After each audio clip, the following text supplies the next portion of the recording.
नमस्कार साथियों, स्वागत है आपका फिर से एक नई वीडियो में। आप मेरे पीछे देख सकते हो कि किस प्रकार गोबर के हमने बेड लगाए। यह बेड हमने क्यों लगाए हैं, किस कारण लगाए, बेड यहाँ तक तैयार करने में हमें किन किन प्रक्रिया से गुजरना पड़ा, इन सभी के बारे में आज बात करेंगे। जी हाँ साथियों, आज हम बात करेंगे वर्मी कंपोस्ट के बारे में और साथ ही हम बात करेंगे कि हमारे खेत के लिए वर्मी कंपोस्ट क्यों जरूरी है। हम चर्चा करेंगे कि कैसे आप बिना लागत से भी वर्मी कंपोस्ट तैयार कर सकते हो, जो कि हमने एक प्रक्रिया अपनाई है। इसके द्वारा भी आप वर्मी कंपोस्ट तैयार कर सकते हो बिना लागत से। आपने वैज्ञानिकों से सुना होगा कि आपको हॉट टाइप बनाना है, उसमें केंचुए डालने हैं, लेकिन साथियों यह विधि है जो आप बेड द्वारा भी वर्मी कंपोस्ट को तैयार कर सकते हैं। जी हाँ साथियों, आप बेड बनाकर इस तरह वर्मी कंपोस्ट को तैयार कर सकते हैं। सबसे पहले बात करते हैं कि आखिरकार वर्मी कंपोस्ट की जरूरत क्यों पड़ी और किसान भाई भी अब धीरे धीरे अब इसको अपनाने लग गए होंगे। आपने सुना होगा जो बुजुर्ग लोग हैं उनसे कि हमारे समय में तो बैल से भी बहुत बड़ी हकाई होती है, लेकिन आज जमीन इतनी हार्ड हो चुकी है कि 45 और 50 के ट्रैक्टर भी छोटे पड़ने लगे। उत्पादन में धीरे धीरे गिरावट आई है, तो किसान उस बात को समझ चुका है और वह अब वर्मी कंपोस्ट की तरफ जाने लग गया है।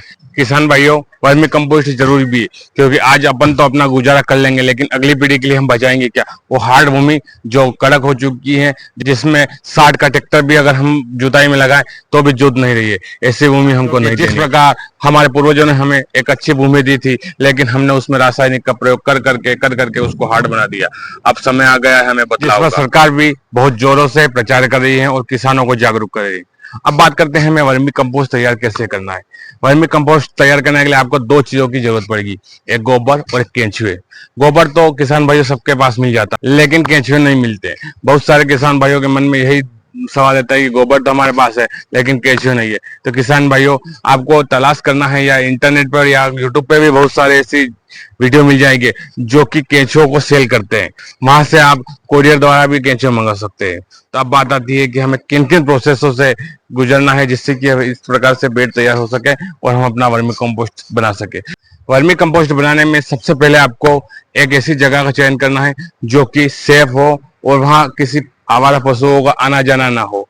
मैं मेरी बात करूं तो मैंने 30 बाय 40 की एक जगह ली थी, उसमें हमने वर्मी कंपोस्ट तैयार किया। आप अपनी जरूरत के हिसाब से भी ले सकते हो। अगर आपको बड़े स्केल पर करना है तो आपको ज्यादा जगह की जरूरत पड़ेगी, अगर आपको इससे भी छोटे स्केल पर करना है तो आप छोटी जगह भी ले सकते हो। अब आते हैं दूसरे स्टेप में आपको क्या करना है कि जो जगह लिए उसको अच्छे से सफाई कर देना है।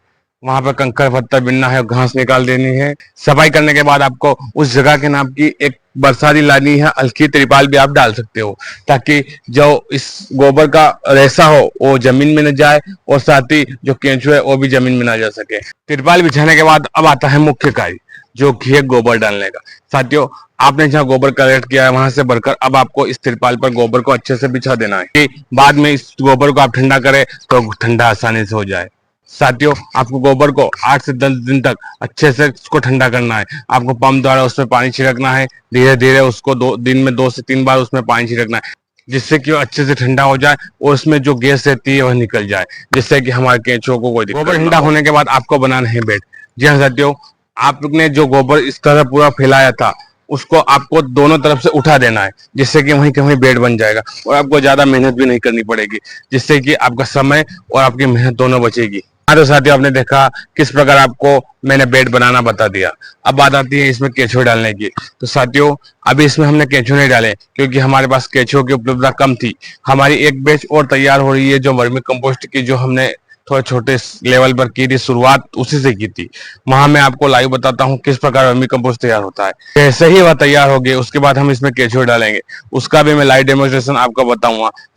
अब चलते हैं हम उस फील्ड पर जहां भी हमारा वर्मी कंपोस्ट तैयार हो रहा है। मैं आपको लाइव डेमोस्ट्रेशन बताऊंगा किस प्रकार आपको वर्मी कंपोस्ट तैयार होने के बाद पहचानना है और किस प्रकार लेयर बाय लेयर आपको अलग करना है। साथियों, यह हमारे वर्मी कंपोस्ट की पहली बैच है जो हमने तैयार करी है।